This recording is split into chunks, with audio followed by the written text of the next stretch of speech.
Hello friends, I am Nava. Welcome you to my YouTube channel. Friends, আজি আমি কথা পাতিম দা আৰ্টিকলৰ ওপৰত। দা আৰ্টিকল কেতিয়া কোন সময়ত আৰু কেনেবোৰ সিচুৱেচনত আমি ইউজ কৰিম বা কেনে ধৰণে ইউজ কৰিম এই সকলোবোৰ জানিবলৈ আপোনালোকৰ বাবে এই ভিডিঅটো প্ৰস্তুত কৰিছো। এই ভিডিঅটো শেষলৈকে চাব, আপোনালোকে নিশ্চয় বুজি পাব যে দা আৰ্টিকল কোড কেনে সময়ত আৰু কোন সময়ত আমি ইউজ কৰো। সো আহক এতিয়া ভিডিঅটো আৰম্ভ কৰো।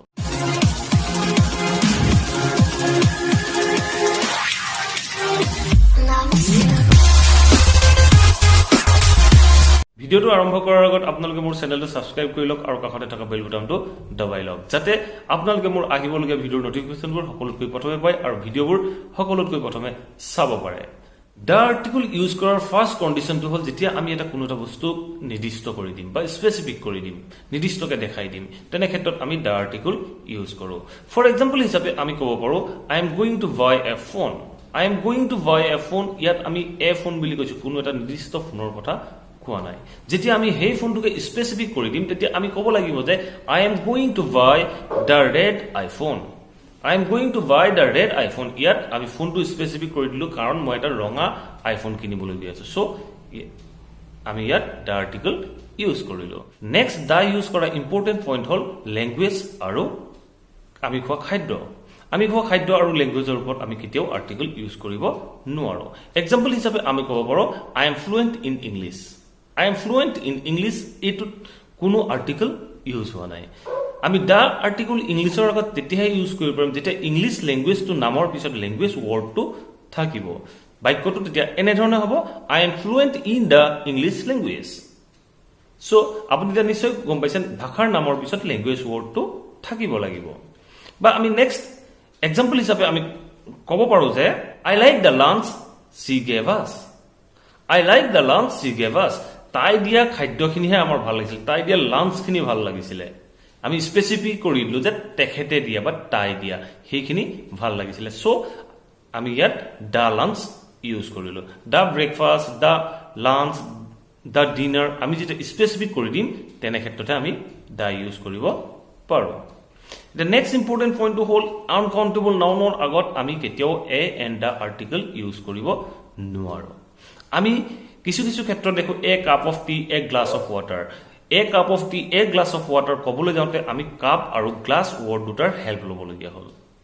সো আনকাউণ্টেবল নাউনৰ আগত আমি কোনো আৰ্টিকল ইউজ কৰিব নোৱাৰো। কিন্তু মন কৰিবলগীয়া কথা হ'ল যে আমি কেনেবোৰ কণ্ডিশ্যনত আনকাউণ্টেবল নাউনৰ আগত দা আৰ্টিকল ইউজ কৰিব পাৰিম। সো আমি এক্সাম্পল হিচাপে ক'ব পাৰো আই like the pasta she cooks. I like the pasta she cooks. Pasta হল আনকাউণ্টেবল নাউন।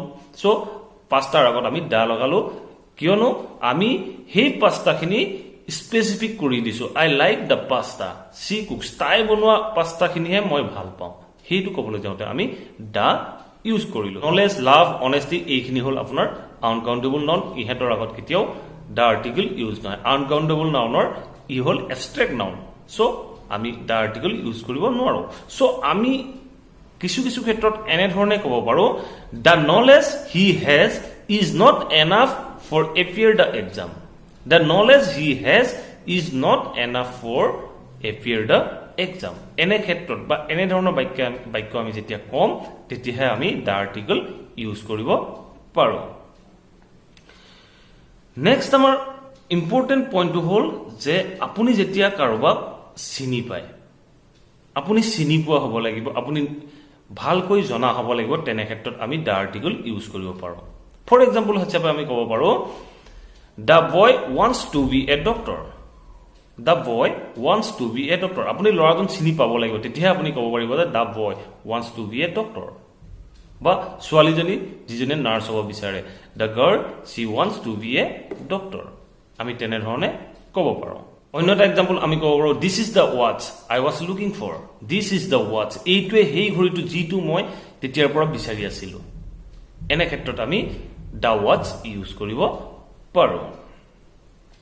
নেক্সট হৈ গ'ল আমাৰ ইউনিক থিংছ। ইউনিক থিংছ মানে হ'ল যিখিনি আপোনাৰ ৱৰ্ল্ডত এটাই আছে, যেনে the sun, the moon, the Himalaya, the Pacific ocean, the Indian ocean, এইবোৰৰ আগত আমি দা ইউজ কৰো। এইটো আপোনালোকে নিশ্চয় জানে, ইয়াৰ এক্সাম্পলো হয়তো আপোনালোকে নিশ্চয় জানে গতিকে আপোনালোকক জাস্ট এটা বা দুটা এক্সাম্পল দি মই বুজাই দিবলৈ যত্ন কৰিছো ফৰ এক্সাম্পল হিচাপে আমি ক'ব পাৰো ৰেগুলাৰ শুনি থকা এটা বাক্য the sun rises in the east the sun the Himalaya is the highest mountain range in the world এই দুটা আপোনালোকে সদায় জানি শুনি থকা বাক্য আপোনালোকক এক্সাম্পল হিচাপে দিলো নেক্সট আহিলে আমাৰ কমন প্লেচেছ কমন প্লেচ আমি যিখিনি পাওঁ সেইখিনিৰ আগত দা লগাব পাৰোঁ যেনে দা পাৰ্ক দা মাৰ্কেট দা মেডিকেল দা স্কুল এনেধৰণে আমি ক'ব পাৰোঁ চ' আমি এক্সাম্পল হিচাপে ক'ব পাৰিম I met her in the park.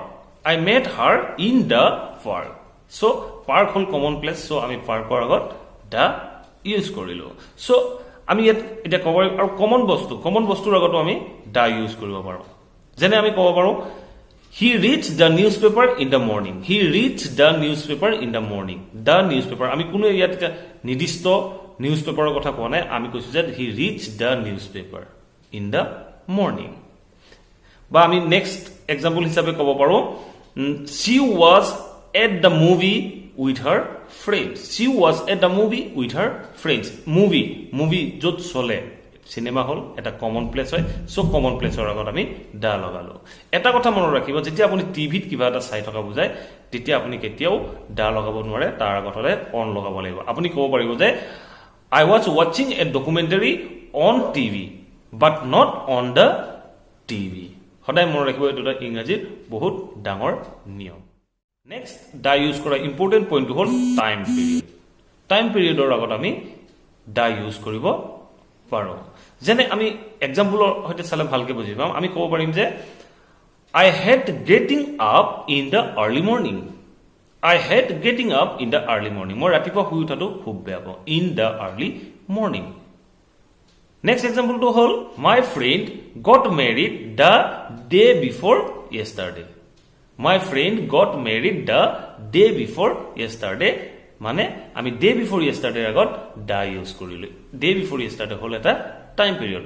যেনেকৈ আমি ক'ব পাৰো in the 19th century, in the 20th century, আপুনি প্ৰায় নিউজপেপাৰত দেখা যায় 19th in the 19th century বা কোনবা বুকত দেখিবলৈ পায়। এনেকৈ century time periodৰ আগত আমি সদায় da লিখিব লাগে। নেক্সট হৈ গ'ল আমাৰ সুপাৰলেটিভ ডিগ্ৰীৰ আগত আমি দা ইউজ কৰোঁ যেনে আমি ক'ব পাৰোঁ যে mount Everest is the highest peak in the world mount Everest is the highest peak in the world the highest আমি যিখিনি মানে এডজেক্টিভ হয় এডজেক্টিভৰ আগত দা লগালো বা আমি নেক্সট ক'ব পাৰোঁ she is the tallest girl in our college She is the tallest তলৰ আগত আমি দা লগালো She is the tallest girl of our college এনেবোৰ বাক্য যিবোৰ বাক্য সুপাৰলেটিভ ডিগ্ৰী আৰু এডজেক্টিভটোৰ আগত আমি দা ইউজ কৰোঁ নেক্সট আমাৰ ইম্পৰ্টেন্ট পইণ্টটো হ'ল এনেবোৰ ৱৰ্ড যিবোৰ ৱৰ্ড আমি এডজেক্টিভ হিচাপে ইউজ কৰোঁ নাউনৰ ডেছক্ৰাইব কৰিবলৈ তেতিয়া আমি সেই এডজেক্টিভবোৰৰ আগত দা ইউজ কৰোঁ যেনে অনলি সাম ফাৰ্ষ্ট সেকেন্ড নেক্সট এনেবোৰৰ আগত আমি দা ইউজ কৰোঁ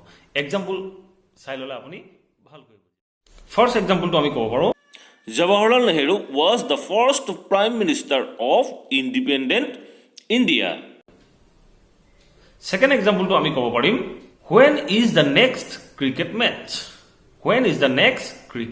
match so next আমি ক'ব পাৰিম I am going to miss the last bus তাৰপিছত আমি ক'ব পাৰিম it is not important to keep the same interest আমি এনে ধৰণে ক'ব পাৰোঁ বা আমি ক'ব পাৰিম যে she is the only girl of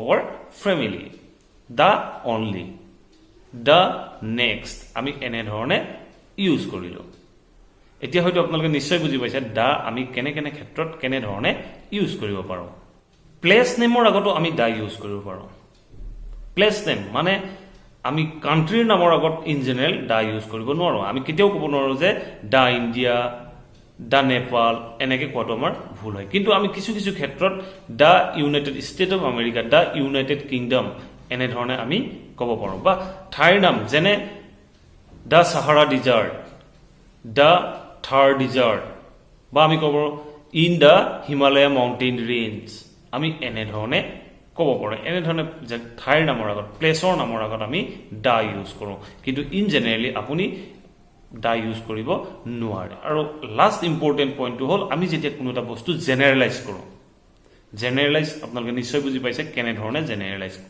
কৰা হয় সো যেতিয়া আমি জেনেৰেলাইজ কৰোঁ তেতিয়া আমি দা ইউজ কৰিব পাৰোঁ বাট কিছু ক্ষেত্ৰত দা ইউজ নকৰিলেও বাক্যটো ভুল নহয় ফৰ এক্সাম্পল হিচাপে আমি ক'ব পাৰোঁ the blue whale is the largest animal in the world বা in the earth the blue whale is the largest animal in the earth আমি দ্য ব্লু হুৱেল ক'লো সো আমি ব্লু হুৱেলটো জেনেৰেলাইজ কৰিলোঁ স্পেচিফিক কৰিলোঁ বা এটা নিৰ্দিষ্টকে দেখাই দিলোঁ গোটেই সমগ্ৰ ব্লু হুৱেল জাতিটোৰ কথা কোৱা হ'ল সো আমি ইয়াত দ্য ব্লু হুৱেল ইউজ কৰিলোঁ আপুনি যদি blue whale is the largest animal in the earth বুলিও কয় সেইটো ভুল হ'ব নোৱাৰে নেক্সট এক্সাম্পল হিচাপে আমি ক'ব পাৰোঁ the Japanese are very polite the Japanese are very polite here I am not tell about Japanese language মই ইয়াত জাপানিজ ৱৰ্ডটোৰ যোগেদি জাপানিজ পিপুল অফ জাপান নখে বুজাবলৈ যত্ন কৰিছোঁ the people of Japan R very polite the people of Japan মানে the